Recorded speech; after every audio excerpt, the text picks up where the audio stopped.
blocks within my body, removing energy levels, just going up. So yeah, already thank you both. It's been well, been great so far.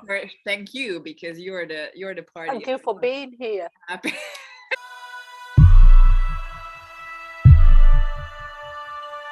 Have both of you or any of you watched the title, which is I named the whole workshop after, Zima Blue? If you haven't, that's fine. I'm just curious whether you heard about what Zima Blue is. No? I actually don't have Netflix. I don't watch TV, but I have my good friend did talk about it, so I kind of have a brief overview. Okay, so what did your great friends told you about Zima Blue? So it's to do with a robot that's a pool cleaner, right? And he's an artist, and he paints this, well, just this like a blue canvas, and it gets bigger and bigger and bigger and bigger. And ultimately, his finale is him showing his true self at the end. Does he plunge himself into a pool or something? Yeah. So basically, like, I love movies, and like some of you know that I'm learning to become an actor, and like storytelling has been all the time, like it's a big one for me. And the one thing that I also wanted to connect it with this whole workshop is like storytelling, because basically what we've been doing is storytelling. It's what we heard about a book, it's what we read in a book, it's what we heard about our great friend, it's all about this exchange of stories. And it started with me when I was nagging my mom every night to read me a bedtime story, sometimes 5 times, sometimes for 2 hours. And all these like watching stories and movies that adds to us, that makes us think. And when I met my partner last year, he's a movie junkie. Like he watched more movies than me, and I was like, you should be the actor, not me. You know all the movies, and I need to catch up with you. And he was like, you'll be fine, don't worry. And then he showed me this Netflix series, which is like great animators creating like really, really nice animation. And it was like, oh, I have a favorite, but let's watch it through. And when we get there, I'm going to show you which is one of my favorite one. I'm like, okay. And then I was like, okay, my favorite one is coming up. It's called Zima Blue. And I'm like, okay, I wonder why it's your favorite. And he's basically was like, before his like, he has no idea, who am I need to find myself, I do a job that I don't like.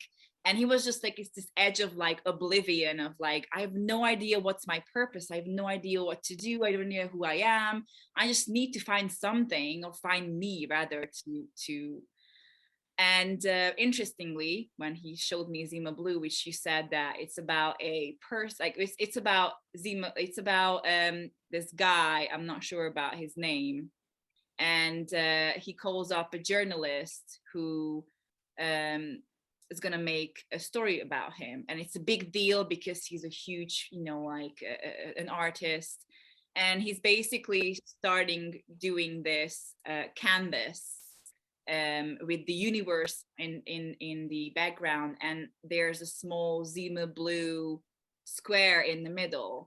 And as he's making these artistic experiences bigger and bigger and more like,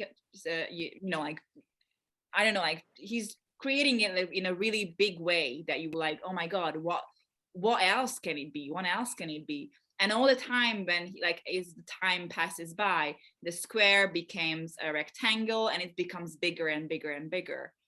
And his last thing, when he achieves the top, and like there's like nothing else to achieve here, like what can I do? And he have this like big pool, which is representation of like the big square and the rectangle in the middle, and it's like a huge pool. And his last act and performance is to push himself in this pool, and he disables himself, and he starts like breaking down into like pieces. And his core is basically this this pool cleaner, this like small machine pool cleaner, and he goes back and brings back us back to the sources where this lady started like creating him, and then letting him to clean the pool. So basically he went back to who he actually was, and he found peace and happiness in like being this creature of the pool cleaner with this whole thing. And when I watched it, I remember it's like a really it sounded like a silly story, but when you go through this whole visual thing, you're like, oh my god, it's just such a I remember when I looked at him and I was like, oh my god, I love your brain. Because it was such a great way to tell a story about existence and who you are through but because he's not a human being, he was a creature, he was a machine, but still you looked at him as a living, it's a living thing. So at the end of the day, it was nothing else but like you, because he went through the similar thing. And that's why I picked. And when I was like, oh my god, why I can actually use this as a title. So what do you think of,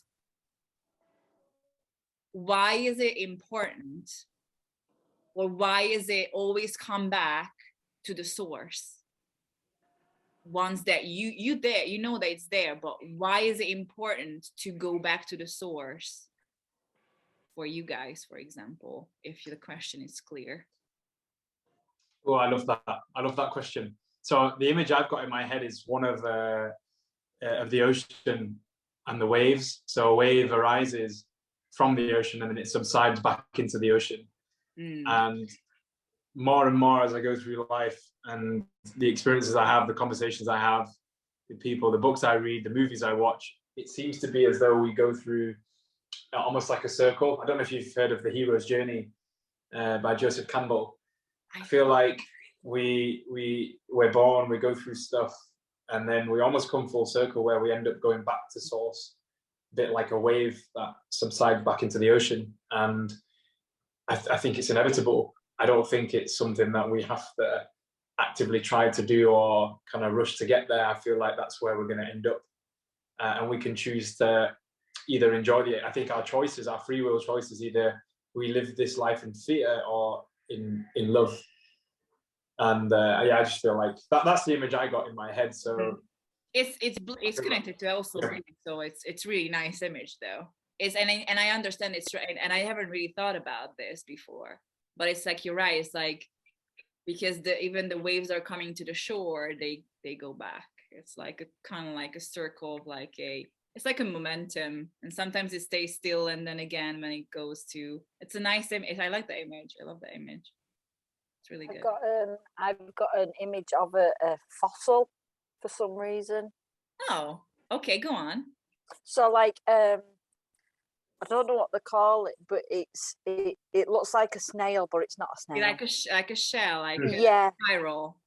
So you start from the middle, and as you grow up, you get bolder and bolder and bolder and bolder. But eventually, you need to go back into yourself to figure out what and who you are.